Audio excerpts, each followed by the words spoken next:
Hey everyone, welcome to the Man of Attentive Music. Today's video we're going to talk a little bit about recording bass for alternative rock, indie rock, shoegaze, whatever, at home using DI pedals. We're going to be comparing two very popular DI pedals, the MXR Bass DI Plus and the Behringer BDI 21. First of all, let me get something out of the way. I am no bassist, alright? I'm a guitar player, not a bass player, but I thought it would be fun to do something like this. So today we're recording with two pedals from my bass player, and this is what Luis likes to use to record his DI tracks, and we've been using the MXR DI pedal for a while now to record also some guitars direct in or some keys maybe. It's an excellent pedal. It also has some distortion features and a gate. It can be powered through phantom power, so it has a lot of features. It's really a great solution to record bass at home if you don't have a bass amplifier or if you don't want to make noise. But it's a little bit of an expensive pedal.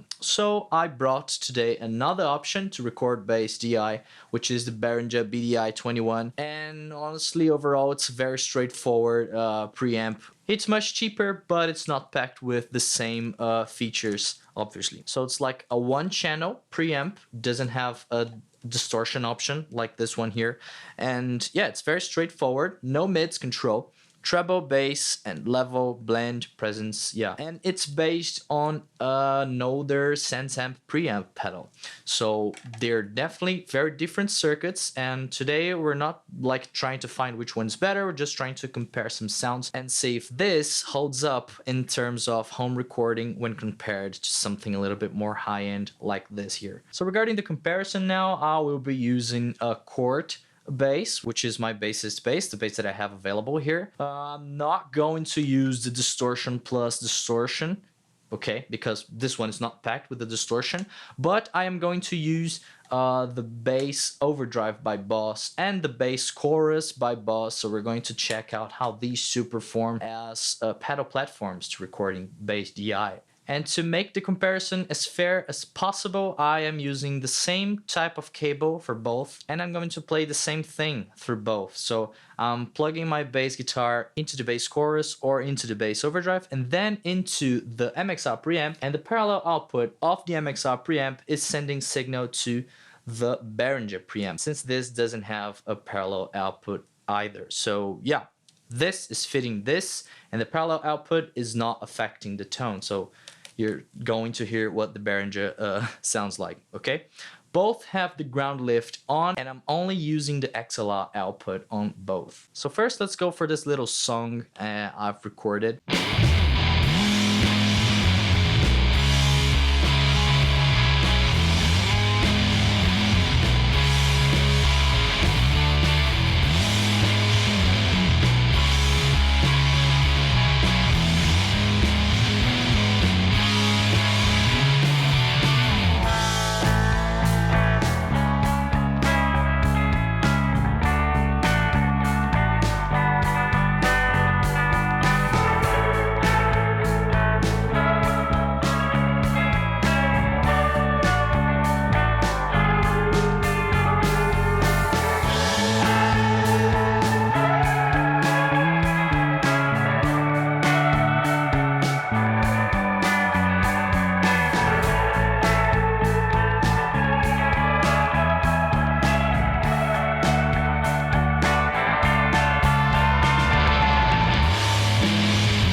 honestly, I couldn't hear much of a difference in the mix when comparing both of them while I'm like mixing these two pedals. I could notice though that the Behringer unit doesn't have as much output as the MXR unit on the same settings, but honestly it's something that you can make up on your DAW, or even like by turning the volume knob up anyway, so it's not much of a big deal. Now let's check the clean sound on both of these preamps.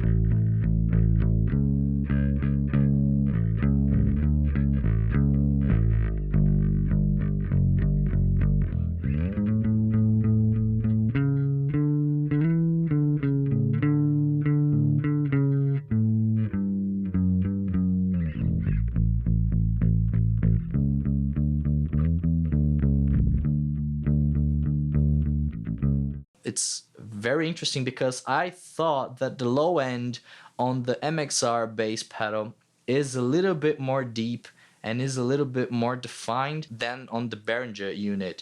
But again, it's because they're different circuits. I think that these are the thing that makes most of the difference, probably, like the XLR socket on these two pedals. I do perceive a difference mostly in high end. The Behringer unit sounds a little bit more MIDI, like it's lacking some high-end, extreme high-end definition and some extreme low-end definition. But again, these extreme frequencies are probably going to be rolled off anyways in your mix, so I still don't know if it's that important.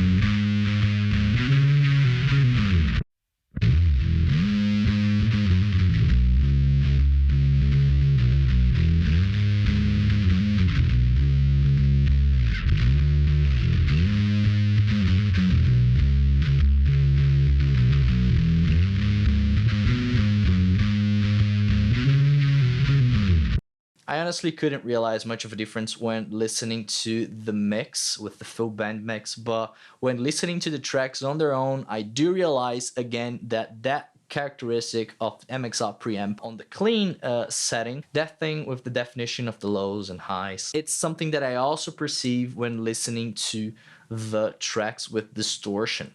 But again, it's a very small difference, and it might be just because they're just different circuits. I don't know how much the cheap XLR socket has to do with this, but I do perceive a little bit of a difference. Still, this is a really solid pedal. I'm quite impressed because this has been like for some time in the market now, and yeah, let's check these pedals with chorus and see how they sound like.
Very interesting, right? So with Chorus, the MXR sounds a bit cleaner, and I think the Chorus, because the pedal is like pushing the preamp a little bit, you can hear that the Behringer kind of distorts in some parts of the Chorus test.